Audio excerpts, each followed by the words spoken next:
So give it up for Audrey Tang Sanderson. Yay! Welcome, Audrey.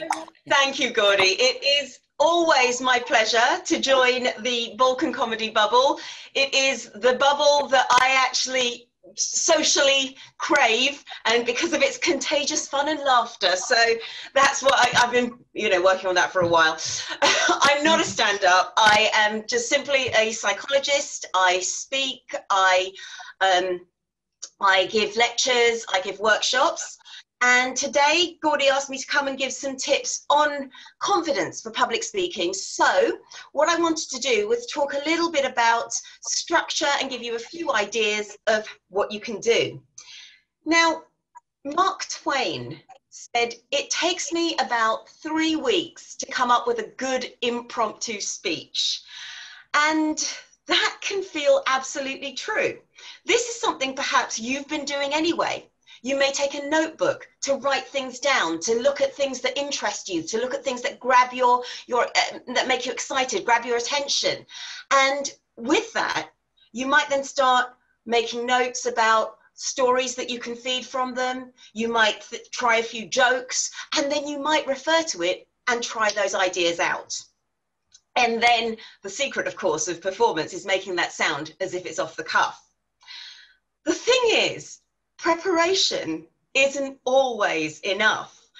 Sometimes you just have to have the balls to stand up and say something. I was giving a keynote at an event on motivation, and I had everything prepared. I have exercises to do. I know my subject, and I was talking about motivation, how we can get people roused up, what we can do. And then I had to follow 3 other speakers. One of them was a champion boxer, first female one. She was absolutely superb, and until she had neural damage in her neck, lost the ability to walk, and what actually happened was her story, her speech was all about how she built up her inner strength, got the motivation in order to sail across the Atlantic in a world record attempt. So that's speaker number 1. Second speaker I had to go after was a rugby player. He, again, champion rugby player, played for national teams, broke his neck. He couldn't walk. He couldn't do anything that he thought he was going to be able to do, but he too miraculously worked himself back to health and now is still performing nationally. Speaker number 3 was a yoga teacher and writer and presenter who found her solace through yoga after spending years upon years of supporting and caring for her husband with dementia and raising a number of children. Suddenly, my stories about whether I went to the right university to do my PhD and whether people liked me analysing them as a friend, they really paled into insignificance. But luckily, I remembered one thing that a friend had taught me, and she said, honestly, it doesn't matter what you say. People will simply remember that you said something well. So that's what I wanted to do, is say something, and hopefully you'll find it saying it well. The whole thing about performance, especially when you are in a job such as stand-up, speaking, teaching even, or any form of presentation work that you might have to do in the day job as well. The worst speech that you will ever do is still better than the speech you didn't dare to do. So the first lesson really is stand up and say something. Speaking is a performance skill. It gets better the more you do it. You would be shocked to know how many students come to my public speaking sessions and don't expect to speak. I tell them, this is a public speaking session. What did you think we were going to be doing?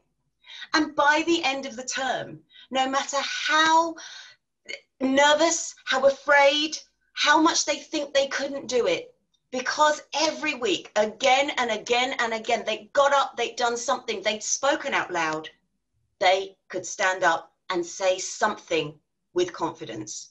So that's the next thing to think. You must practice. Performance skills have to be said out loud. It doesn't sound the same in your head compared to when you speak it out loud. Our brains work a lot faster than actually our mouth can, which means that even though you might have your speech written down and you may be thinking, I know it, it sounds right, what your brain has done is you will hear what you expect to hear in your head. It's only when you say it out loud that you actually realize what it's going to sound like to other people. So that's the next thing. Always, always practice.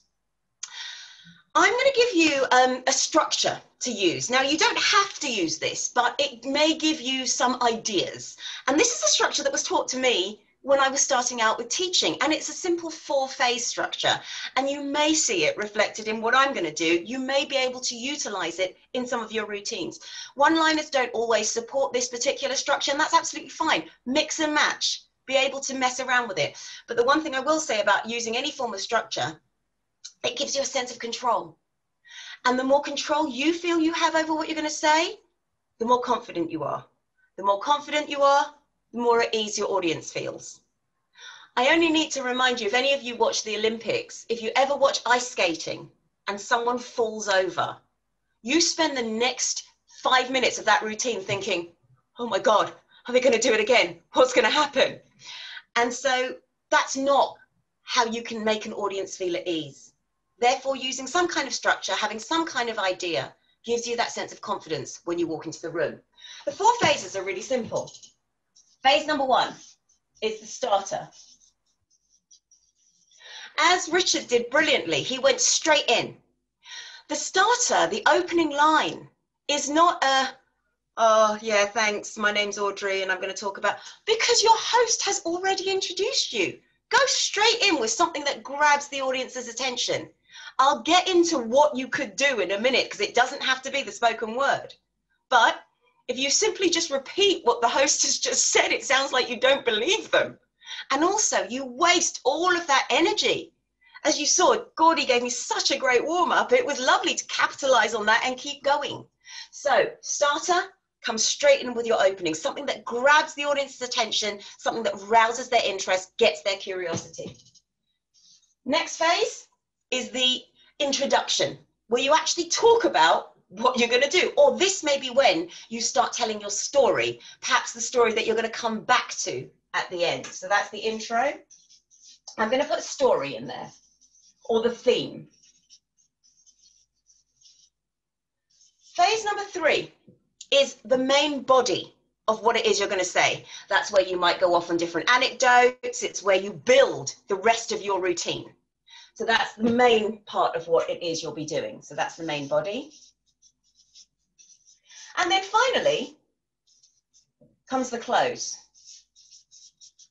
The close, as I will get to afterwards, consists of 3 parts. So try and remember those. This will work if you're doing speeches in your presentation work, in your daily lives, or it may work as well in routines. But the close usually links back to the starter, so it rounds out the story, it closes the theme. Ideally, it could include contact details, because you do want people to get in touch. When it comes to speaking, when it comes to performing, this is more like a first date. You are getting used to whether you want to hire somebody again, whether you want to see more of them, whether you really want to call them, or whether you want to stalk them on social media. So give that information, contact details. And your very final point is a call to action. Your call to action may be a one-liner that rouses everybody up again. It might be just something to remind people where to find you next. It's totally up to you. That style needs to be authentic, and all of this can be personalized. But I'm also going to suggest that your confidence starts even before the starter. If you are performing live, some of the best things to do, actually, if you can, is go and see the venue. If you are actually at the venue, get a feel for the venue, you'll know a number of things. Firstly, you'll know how big your audience is and actually whereabouts you're going to direct a lot of your lines. You will also need to know what tech system there is.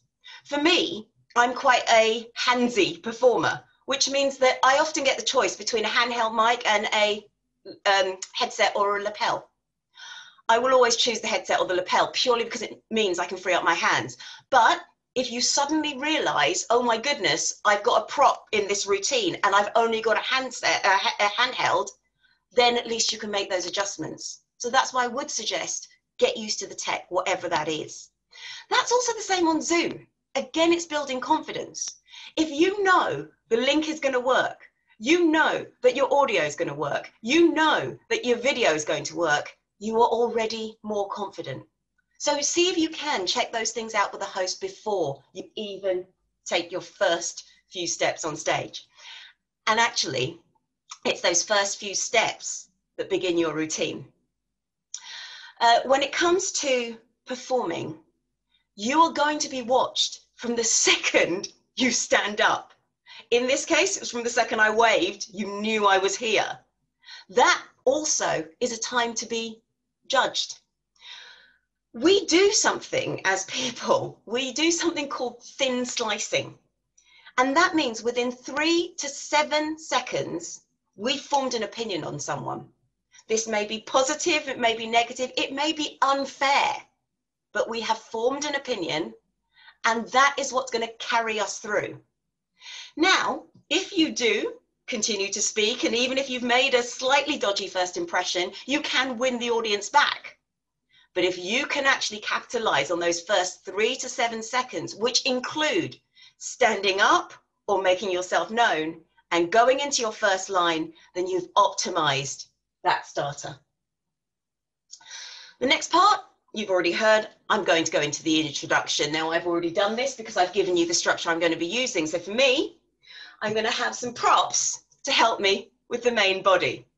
And as this is the Balkan comedy bubble, I thought I would use my representative bubbles to burst some myths about performance. Now, a word of warning about props. I love using props, but then again, in the rather dry field in which I speak, props are often quite exciting and fun. But if you are going to use props, make sure you don't become what are colloquially known as edutainers. These are people who try and make so much fun and laughter into a speech that actually you forget the point of what they're talking about. So if you're going to use a prop, make sure it helps, make sure it's useful, make sure it's relevant, and make sure it doesn't take over. But for me, I'm going to use these to burst 3 bubbles, and I'll explain why I've used them later on. So, the first bubble. Once I'm into my speech, I'm going to be absolutely fine. No, you won't be. Because once you're into your speech, people have already thin sliced you. Use those 3 to 7 seconds to optimize those first few moments. And some of the ways you can use to optimize those first few moments, it can actually be, as you're being introduced, don't get too caught up with the hype. Just take the time to center yourself, ground yourself, maybe take a couple of deep breaths, and then go into it. Something I would also suggest, and this may be more relevant for speaking in a presentation, try not to start with or so, or one of those prefixes. Go straight into the first line. Why? Because the energy is already there and it means you can capitalize on it going forward. So make sure you are okay before you get into it. Myth number 2. I've got it written down and I've gone over it completely in my head. No.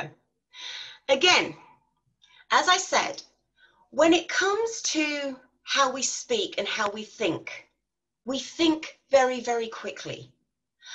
And it can be worse if you are also having to think in a first language and you're presenting in a second. That can cause extra issues. Because if you are presenting in a second language, what is actually happening is you are thinking in your first language, translating, speaking, responding, translating back, and then retranslating a response. So that is how different the brain and the voice can actually be. So if you need to, and again, perhaps this isn't the sort of thing you necessarily always do in stand-up, if you need to use cue cards, use cue cards. Don't use a script. The reason why I say don't use a script is because if you go off script, you panic. If you go off a bullet point, it's not quite so bad. But somehow, if you're reading through a script and you lose your place, you are not only more likely to think, oh my goodness, I can't do this anymore, but you're also likely to notice it more. And that means the audience will notice it more too. But with cue cards, here's a little tip. Have maybe your name and some contact details on the back. These are my cue cards from my masterclass workshops. So again, have your name, maybe your details. Then they don't become cue cards, they simply become advertising. Yeah, that's a great idea. Myth number 3. It's okay, my routine is ace. I'm like a speech professional. Why do I use balloons? Well, first of all, it shocked you. It gave you something to think about. The human mind is so much more than just listening. When we're observing, we're taking in so much information.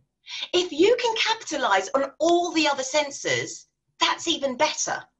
Just as an example, if you use an image, you might find that that evokes, sorry, I can't share my screen, that evokes a sense of cuteness or happiness, depending on whatever image it is. And if my dog was in here, but I think she ran away when I was bursting balloons, I would be able to show you my dog if I wanted you to think something cute. I've allowed the screen sharing now if you want. Oh, you've allowed screen again. Yeah. Thank you. Lovely. There you go.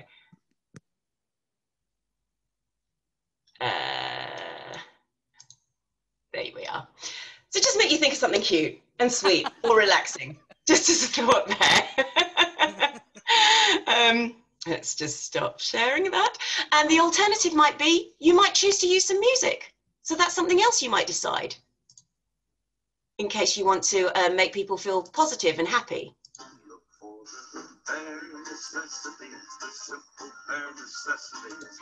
That's my favorite song. Exactly, there you go. So again, but these are different senses that you are engaging. The brain is absolutely complex. Use all the bits of it. It's not just one thing. It is so many different ideas and possibilities and options to get people engaged. What I also like doing is to get you engaged too. So I sometimes give you exercises. And if those exercises can be relevant to what it is you're going to be talking about, getting the audience to maybe think of something or to text you or to ask questions or whatever it might be, that gets them thinking. Now, there's 2 reasons for me doing this. The first is, as I say, it engages other senses other than just hearing and listening to you. The second thing it does, whilst the audience is thinking about something, it takes the pressure off you. If you need to check your script, you can. Just as an example, I do a talk about change. That's one of my big issues, is how to support change. And I introduce it in one of 3 ways, depending on who my audience is.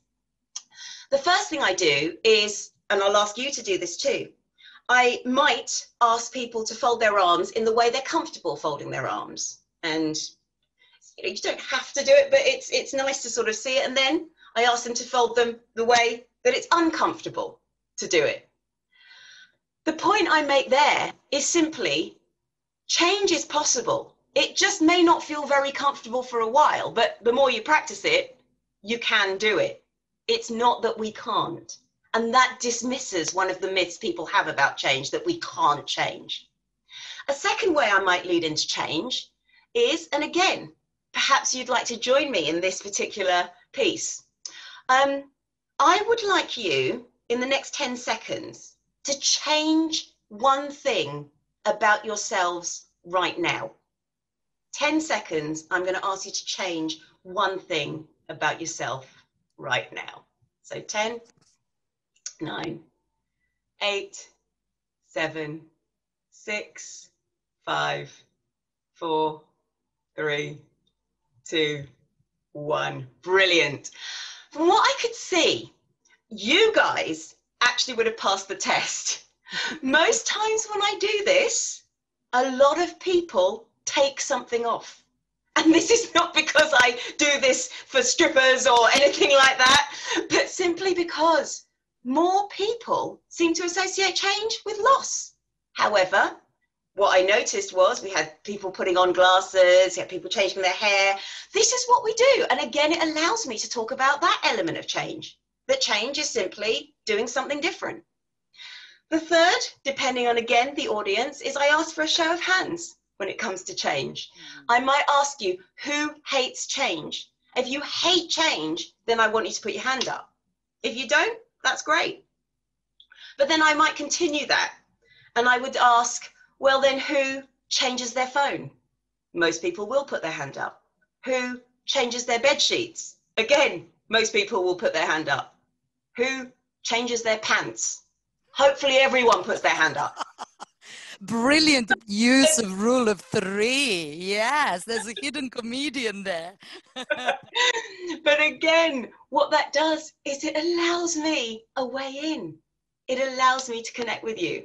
It allows me possibly, especially with that last one, to trick you. And that immediately gets the audience going, oh, so what else could happen? Therefore, the things to think about when it comes to your performance is how much of this can I plan and how much of this can I use to engage the audience, not just with their ears, but with all the senses. Can I use music? If it's live, can I use smells? Could I use props? Could I use something that turns the attention somewhere else? All of that makes people feel a lot more comfortable with your performance because you've got all of these things under control. And secondly, it allows people to enjoy it more. The reason I say that is because, again, I come back to the complexity of the brain. Some people like visuals. They prefer them. Some people aren't able to tune into everything that someone says, so they need a break. The reason why I use the balloons is also because the popping of them gives you a shocking sound. It might wake people up. Another thing we don't realize is that even if we are performers and we use our voices in a multitude of ways, we change our pitch, we change our pace, we change our volume, we can bring it down. We can shout. We can speak really, really fast because we want to be excited. It doesn't matter if the audience has already tuned in. That's why singers actually have 30 speaky seconds, singing. Audrey. Sorry, darling. 30 seconds. Yes. That's why singers have that's why singers have speaky bits. Mm-hmm. So, to close up, the close, as I say, is the last thing. And this last thing is simply, the theme for me was to talk you through the starter, the 4 phases, the intro, the main body, and then closing. My contact details, should you wish to contact me, if you think this is enough for a first date, is at Dr Audrey T. And finally, to bring you back to my life story, I was born, I lived 45 years, I read a lot of information. I learned that you don't need to worry about what you're going to say, as long as you say it well. And these are my tips for saying it well. Yay! Fabulous! Oh, thank you so much. Absolute pleasure. Okay? No, thank you so much. Audrey, absolutely amazing. You know, first of all, I'm going to test this. You know, starter, introduction, main body, close. I'm going to be testing it on every single of my dates from now on. I think, you know, it's really, really useful. So thank you for that. I mean, you know, I don't get any dates because men are intimidated by me, but there might be one that I might trick. Ah, yes. So is it okay? Is it okay if we ask you a couple of questions? Just, you know, because we've got, you know, a couple of actors here and stuff. For example, Katie's an actress, you know, so use this time with Audrey, because she's so busy, and she's doing us a lovely favor here. She's so giving, so loving. So use this time for you. Anybody feels brave. Well, I second what Gordy says there, because I always say to people, because I work as a coach, that is my day job, and it's literally invest in yourself, whether that is personal development, whether that is asking questions when you got the opportunity, whether that's joining forums, whatever it is, invest in yourself, because no one can tax that, no one can devalue that, and no one can sell that. So invest in you. What do you mean they can't tax that? you as a person. Yes, your money and your income can be, but if you invest, if you put the money into you, into learning you and developing you from inside out, that can't be it can't be taken. It can't be taken. Yeah. I thought that was so helpful. Like, honestly, I thought I'd tune in and I'd be like, oh, I've heard of that before. And it was just brilliant and just great. Really, really helpful. And the structure was brilliant as well. I think you're great. Thank you so much. No, I mean, it's funny. Acting is a much tougher gig than people realise. It's not the acting that's hard, it's getting the auditions. The acting's not that. It's getting in the room. But you're right with like the 3 to 7 seconds thing, because I think as a stand-up I'm good at that, but in terms of being an actor, when I'm being myself in the room, then I'm shit. I'm all right when I'm acting, I'm great, but it's when I'm being like, oh hi, yeah. just don't be yourself. Whatever you do, don't be yourself. Yeah, nobody's interested. Someone else. This is Brooke, Audrey. He's an American. It's fine. We kind of adopted him. Yeah, but he does a lot of improv. So yeah, I'm sure he would have actually found it very, very useful, because it is very much acting. Yes. You know, I also say it's fun to hear. You know, some people do these things that you structure instinctively, and you know, I think all of us are somewhere in between. Like every single one of us does something instinctively, and then every single one of us can lean on structure, like the faith in the rule of 3, for example, which is Gordana brought up earlier. It's true. I mean, you're giving people a cue to laugh. It stacks the cards in your favor a little bit. And in so much as you do it, it takes discipline and patience. The rule of 3 takes, you know, a bit of thought. Or if you're improvising right on the spot, just the ability to know that you're going to end with a twist and give 2 other examples.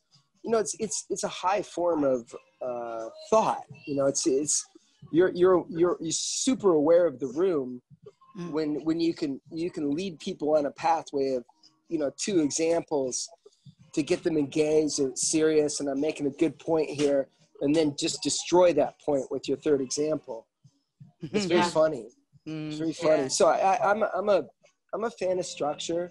I also know that we learn these things through centuries of telling stories, and some of us just had a good grandpa or something that could, somebody in our life, a granny who could tell us a good story. And, you know, we imitated her for a while. And then, you know, you're just naturally, some of these things we're doing naturally. We're doing naturally. So I like that you're tuck pointing. You're like, work on your weaknesses, you know. If you're a lazy starter, you know, seize the moment and capture attention with with something really snappy.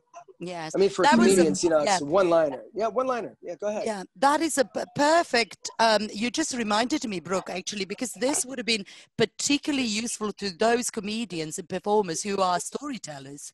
Because, you know, we've all seen comedians who actually finish their set coming back to the start, and that is the most powerful one, because you actually know that it was so well rehearsed, so well thought out. You can really single out those that have really prepared with their structure and leave nothing to chance. Yes, that builds confidence as well. Yeah.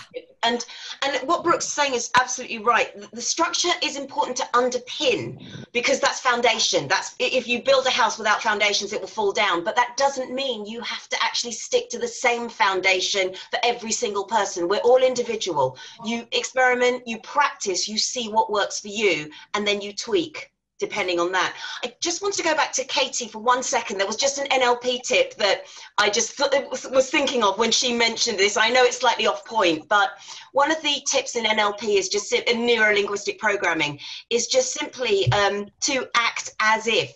So that's not to say you have to be anybody else, but act as if you're someone You know, who... I would like to add to this conversation. I would like to add this conversation in this way, that I get this, you know, if you ever read, there was a really funny, and it was unintentionally funny book called The Game, and it was about pickup artists, and they were always mimicking always mimicking the traits of, like, you know, alpha individuals, you know, and of which I think there's probably a room full here right now, a Zoom room full, and you know, that's a nice stepping stone to actually just relaxing and talking as though you were talking with your best friend who, like, knows you could do no wrong. So, like, my grandma, for example, when she was alive, I'm sure if I robbed a bank and someone told her, she would just say, my Brooker wouldn't do that. You know, he would never rob a bank, right? And so, like, that when you're with this audience, you're true believers, and you're at your greatest, you don't really even need to worry about structure. It's like, it literally just kind of falls into place as structure, because, I don't know, you're interested in your listener, and you're so relaxed that, you know, I mean, acting as if is a huge, you know, especially when you're getting out of, like, uni or something, and you've got a sales job and you're talking to people older than you who know way more. You never want to represent yourself as, if you don't know the answer, you just gotta say, I don't know the answer, and it's really embarrassing. But ultimately, you know, like, when for example, I used to sell investments, and I just sort of acted as if we were very conservative. I was going to say, I sold investments, and we acted very conservative.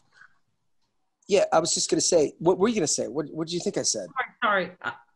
I'm so sorry. No. Did you? No, your brain went somewhere filthy or something. We were judging you, Brooke. All right. No, yeah. But what were you selling exactly? I was selling capitalism. What's the problem? Well, you know, look. At the end of the day, some people know how to allocate assets better than others, and then some of those people get better returns on their money. And in our case, I mean, we weren't socially conscious, so we might have been invested in Boeing or Raytheon or all these industrial war complex companies that you're all anti-war. We're all anti-war, but in your 401k or your retirement account, you're in a mutual fund that's invested in Boeing, and so you're not anti-war. Okay. But you know, that's a side point. You know, the point is that, you know, you put people at ease when you feel in control, and that structure gives you, when people are like, oh, there's some structure to this, like they're actually, you know, they're in control. I can relax. I can relax my sphincter. Lovely. You know, Thank you, Brooke. I was sorry. just going to, no, that was a very, very good point, and actually built on what Katie and Audrey were already talking about, but I'm also conscious that they haven't finished the point that they were working on. Oh, okay. I got on. you. No. Go ahead. Yeah, all I was using the acting as if, but actually I'm going to draw on something Brooke has said as well, which is NLP, be very careful with it, because as a structure, it was used for sales purposes. That means if you read about it, what you're going to get a lot of is say someone's name. Always say, so Gardner, is this going to be blah, blah, blah. And that structure is not helpful for anybody because it doesn't allow us to build rapport. So again, the way I use NLP is I simply use what works. And that's what I would say with any form of structure. If acting as if works for you, do it. If it doesn't, don't worry about it. Use something else. Yeah. But for me, sort of acting as if it's not always acting as if I'm a confident person. It might just be acting as if I'm gaudy, acting as if I'm someone else who might do that. And that it's a bit of a fake it until you make it. So again, if it works for you, great. If it doesn't, don't do it. But it's just another way of tapping into a different part of us. And because you act, that is something that you can actually do. You would be able to do. And NLP is basically it's like a he gets triggered by NLP. He's a salesperson, so don't I was just saying NLP is manipulation, but but it's the most modest form, and if you're only doing it in a positive direction, then I think you can have confidence in like, oh, I'm manipulating this person to make the best choice for themselves. I don't know. It's about choosing the better words. I mean, choosing the better words, choosing the positive outcome. Like when I used to coach wrestling, I know I'm babbling here, but when I used to coach wrestling, I'd have these dads that wanted to help out, and they'd be screaming at their kids like, "Don't do that! Don't do that!" And I'd say, "Listen, I you guys are wanting to help out, and I appreciate your enthusiasm, but when you're building a house, what you don't say to your builder is don't put a brick there, don't put a brick there, don't put a brick there. That's not how you build a house. You basically say, lay those bricks there, lay those bricks there. So you focus on the positive action. And in so much as you do that with NLP, and it's for a good outcome, like a wholesome, loving outcome, then NLP is just like a smarter way to deliver a message. Yeah.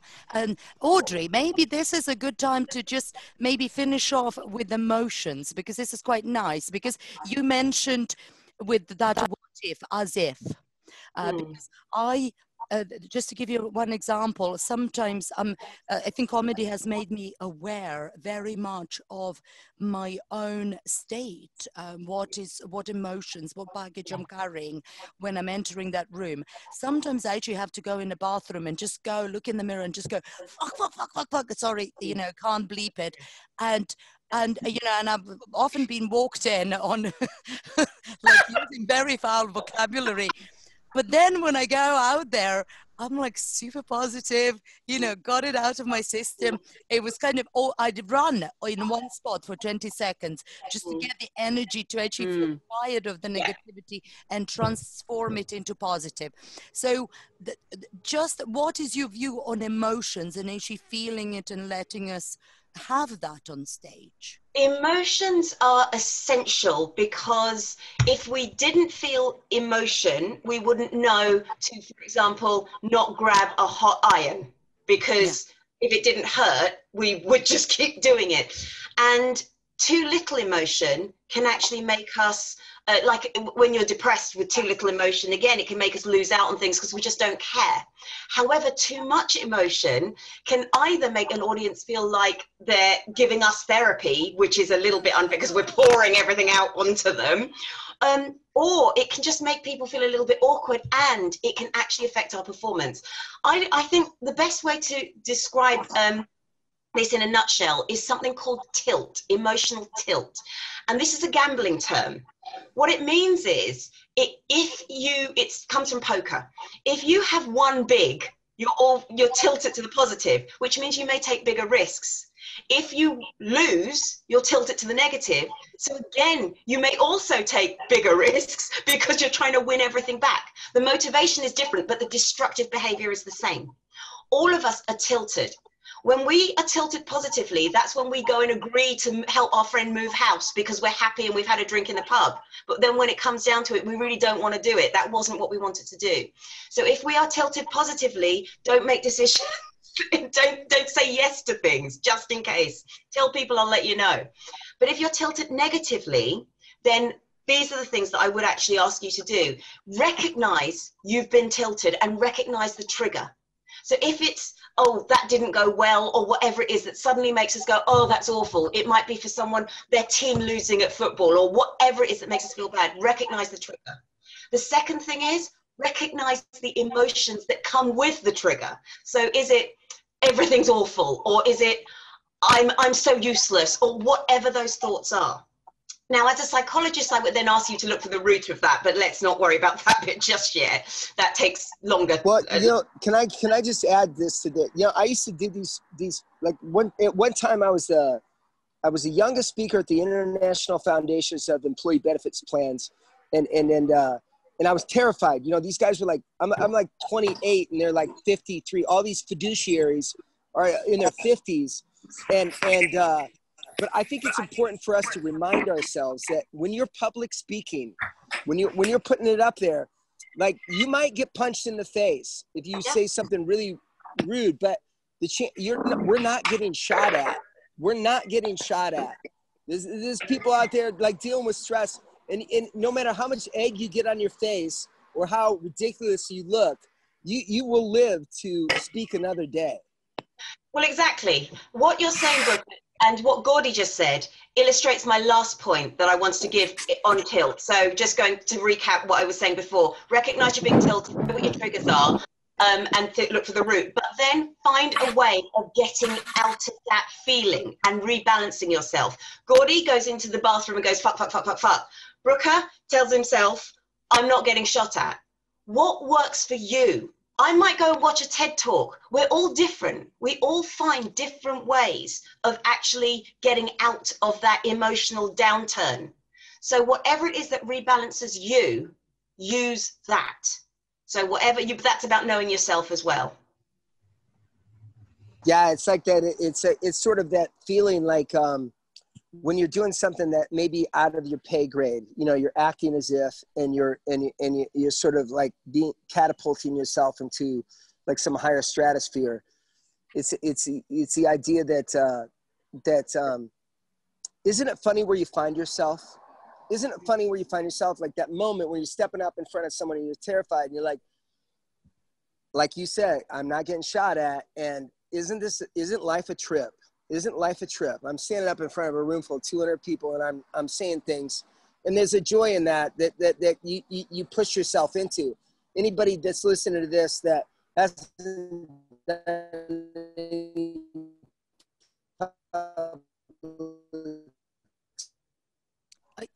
He's breaking up. You're breaking up. Your Wi-Fi is a little bit. In front of a room full of people. I mean, you're missing out. You're missing out because. Sorry, Okay. I was just going to say. Brooke, shall we let? Out if you haven't put yourself in a position to be silly. Yeah, sorry. Okay. Well, that's a good sentence to end you on. I'm going to mute you because you have a lot of background noise. Okay, cool. You've done that. And we will let Audrey finish on sorry, Audrey, we are so excited. We're like coming from all the different angles. How can we just, grab you for a second and ask you something? So please continue. You were talking your third point. So you said recognize you've been tilted and recognize the trigger.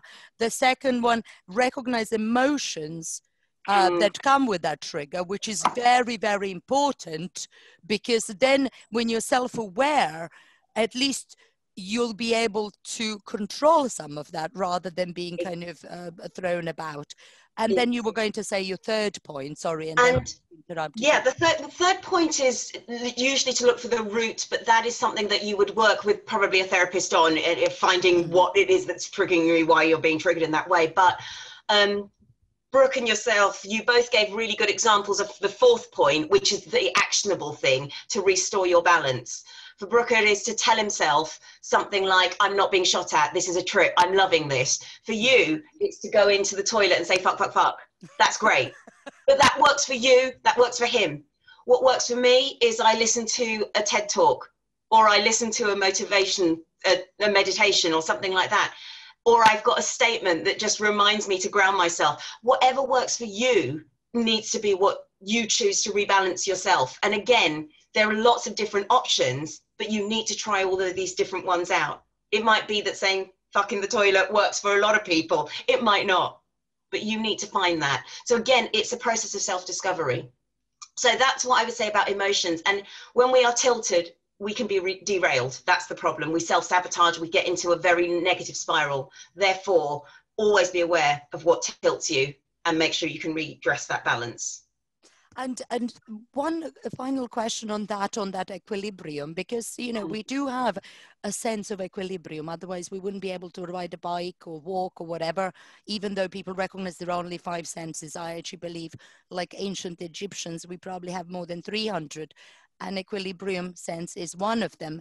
And our body and our mind constantly, naturally, kind of sways us towards that. Sometimes we don't listen to it. But what would be your advice to find when, how does one person find that kind of strong, neutral state, which is ideal, because then you can actually tilt yourself wherever you like? A good analogy or a good metaphor to use is an elephant and a rider. The elephant is your rational mind, and the elephant plods along and keeps going and he walks. And that's, you know, it's fact, it's reason, it's thought processes, it's learning, all of those things. But you are the rider and you are emotion. And when your emotion is greater, you will sway. And when you sway, you move the elephant. So unfortunately, when it comes to emotion, if we don't actually manage our emotions, if we aren't in tune with them, it becomes very difficult to actually keep what I would call the wise mind, which is the balance between the rational and the emotional. But that's where I come back to, how do we balance our tilt? We find out what our triggers are, what our responses are, and one way or a series of ways of rebalancing ourselves, but we have to do it ourselves. We have to be aware. You can keep that as a diary or a journal. Write down when you feel tilted. Write down who did it. Write down what context you're in. That's how you find those things out. And then reflect on that. Think about that. What was it that actually caused it? What did you feel? How did you react? Think about the consequences as well. That's a further step. But for now, I would always just identify what the tilt is and then find a way of rebalancing.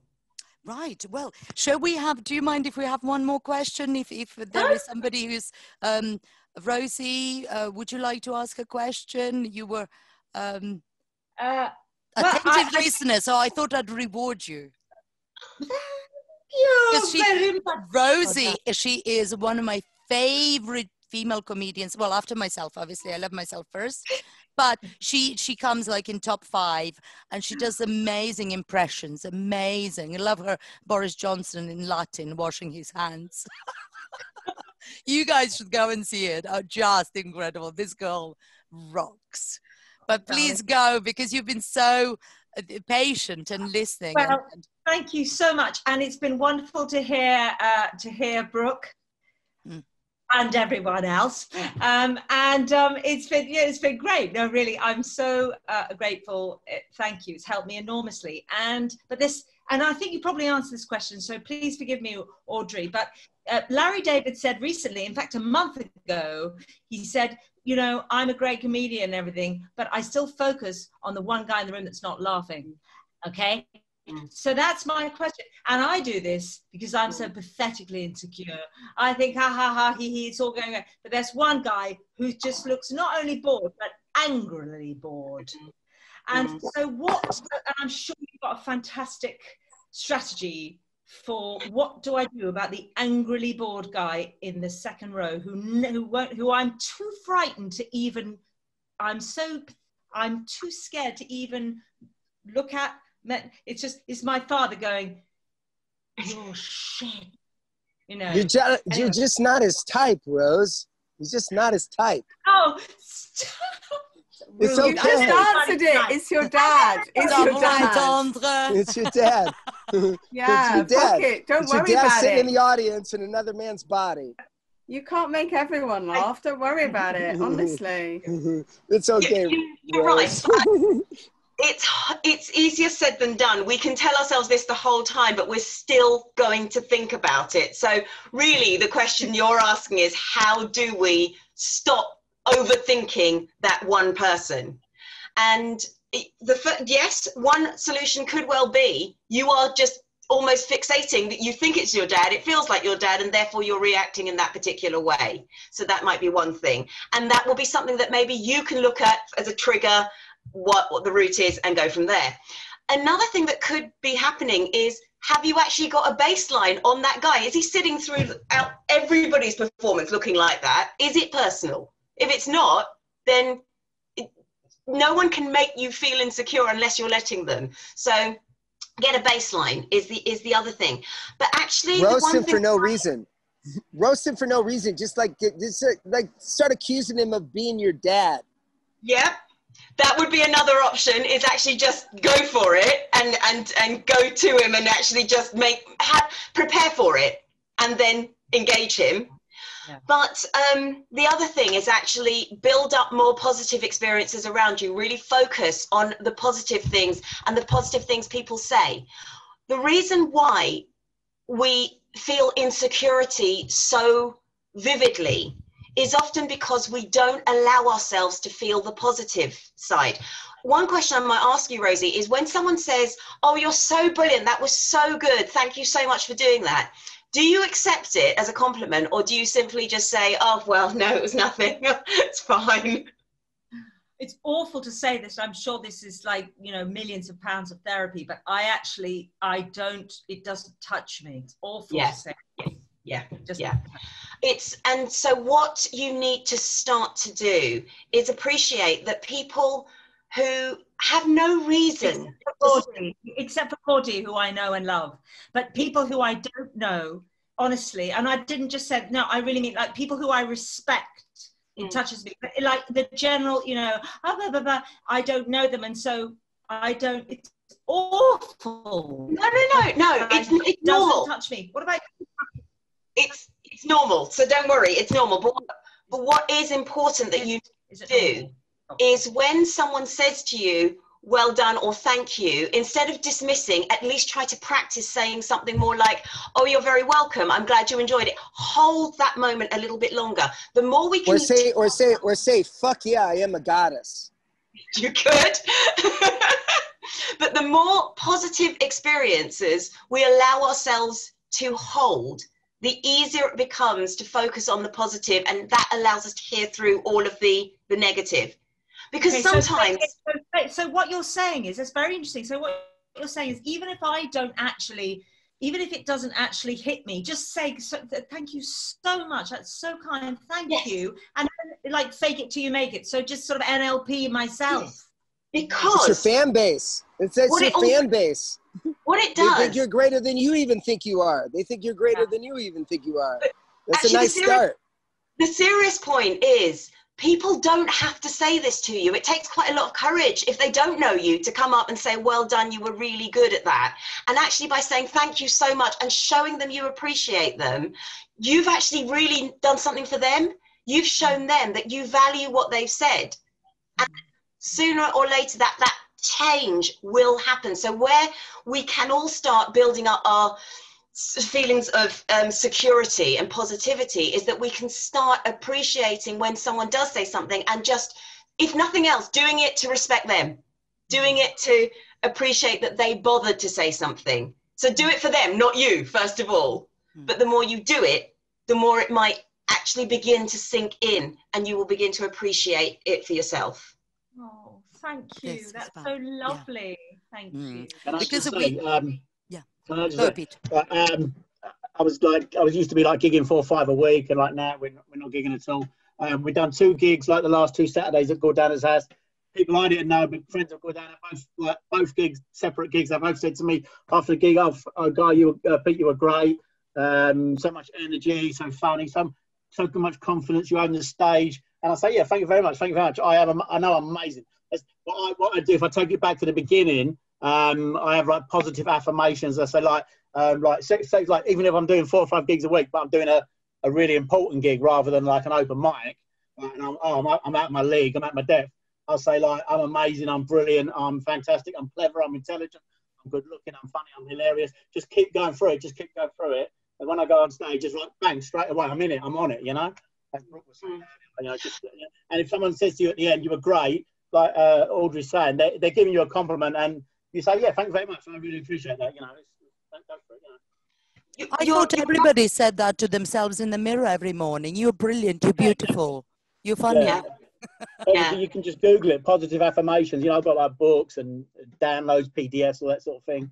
But and I don't, sometimes they just lay in there in a folder, in a file, in a box. As you can see, a mess behind me. But every now and then I'll look at them and it's like, well, I'm actually doing that. So it did seep in. I did read them once, you know, and I'm amazing. I'm fucking brilliant. Even before I was doing stand-up, you know, like I was working on the Dora comedy clubs. I did a comedy course, and like I wasn't performing. I moved abroad, got married, moved abroad, come back. It's like I've got to go out and perform comedy, you know. So like eventually I went out and done the first gig, and I've done like 10 gigs in 10 days, 11 days, and then just get into that rhythm of like get used to being on stage, and then like, you know, now people say to me, "Oh, you're a great MC. Oh, you're a really good actor." You know, I accept it, you know. That's what you just believe in yourself, you know. Yeah, and to pull out on what Pete's saying, positive affirmations are brilliant. I absolutely go with them. And what Pete's also said is sometimes people tell you why you were so great. Those are the things to really focus on, the whys, because again, people can say, well done. But if they say, well done, you were so snappy, you were so quick, you were so, whatever those things are, the actual descriptor, that is something that you can hold on to as well. So if you don't want to necessarily do a blanket affirmation, I'm fucking amazing type affirmation, which, you know, you can do. And I have those, but I also have the, no, you listened, well done. You know, I've got the slightly simpler ones too. Yeah, it's like you were brilliant, and you're like, yeah, thank you. Which bit? Which bit? Which bit? So let's see, Audrey, just for the ending, because I'm the host. So I've just realized. 5 minutes. Shut up, you bitch. No, that wasn't supposed to be loud. He loved it. Look at that face. No, that's how we talk to each other. Kind of, it's endearing term, really, in comedy, Audrey. Not to worry. You know, it's a male-dominated environment, so the girls pick up this foul language, and I hate it. It's like almost like Tourette syndrome. It's like, fuck off, you bitch. And they're like, oh, hi. That was lovely. So to see that we've learned to this, that we've been audience that we would like to get. I would like now to go around the table. I'll start first to give you an example of a feedback where it's specific on your lovely masterclass. This was masterclass. I mean, to me, on self-awareness, on performance, on building confidence. And for me, the top thing, and you have such empathy and such tact with everybody. I have never in my life, I've known you for 25 years, I've never seen you lose it. And I'm so envious. I follow you like religiously because I want to be you. For that particular thing, you give people what they need from you and you adjust your communication style. It's amazing. So yeah, I'm going to write that down for you, Audrey, so you don't forget it next time when you're feeling shaky. So how about we go to Katie now? What did you get out of this lovely? Because we've got 3 minutes, so let's go. I'll be 20 quick. seconds each. Just the whole energy is just amazing.